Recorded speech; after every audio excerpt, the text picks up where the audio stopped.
Hi guys, so today I'm going to walk you through how to make my cocktail, which I'm calling Old Crimson, and I'm going to start by talking through my inspiration for this drink.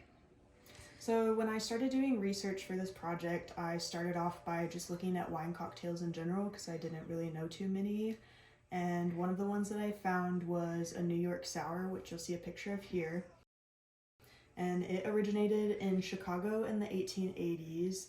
And this was when whiskey sours were a really popular American drink, so it was pretty widespread.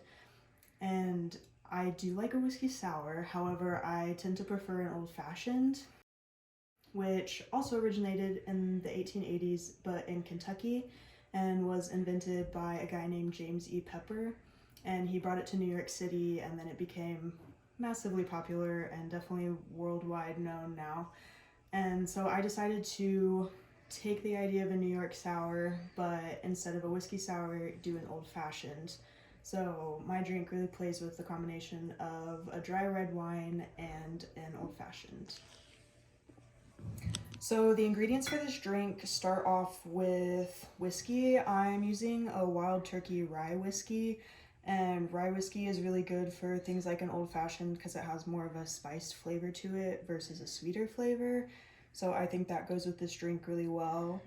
And the red wine that I'm using is the Llano Estacado Tempranillo, and I would definitely recommend using a dry red wine so that the drink isn't too sweet, and Tempranillo would be my dry red of choice. And then we also have just regular old-fashioned bitters, then some orange extract, and brown sugar, which will make up the simple syrup that I'll talk about in a little bit. And then also I'm using a blood orange, which you can really use any orange you'd like. It doesn't have to be a blood orange.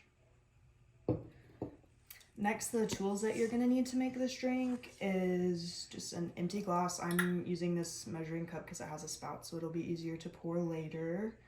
And then a small bowl, which I'll use to make the simple syrup. Then your cocktail glass, which you'll use for serving.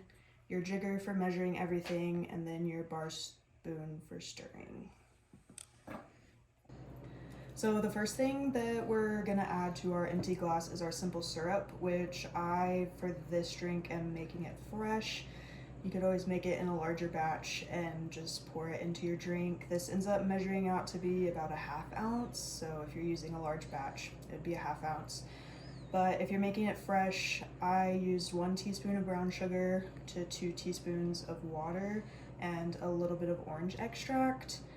And generally in old fashions, they use a white sugar cube, but I much prefer brown sugar, so that's one of the adjustments that I've made for this drink. So next we're gonna go ahead and add the whiskey and wine. So this drink is really simple. It's just a 1-to-1 ratio. So it'll be 1 ounce of whiskey to 1 ounce of red wine. So we'll use our jigger and go ahead and measure out 1 ounce. And 1 ounce of the red wine. Okay, so the next thing that we're gonna add is our orange juice. So I'm just gonna squeeze these blood orange slices until I get about ½ an ounce. It's definitely up to your taste. You can do more or less depending on if you want it sweeter or not quite as sweet, but I'm gonna shoot for about ½ an ounce. Okay, so we have about ½ an ounce of our orange juice that we'll add into there. And then the last thing that we're gonna add is just 2 dashes of our bitters. And then the last step is gonna be adding some ice to this and then stirring it until you can feel the glass get cold. Okay, so now that I can feel that the glass is cold, we're gonna have our cocktail glass that has some fresh ice in it. And we're just gonna pour our chilled cocktail over the top.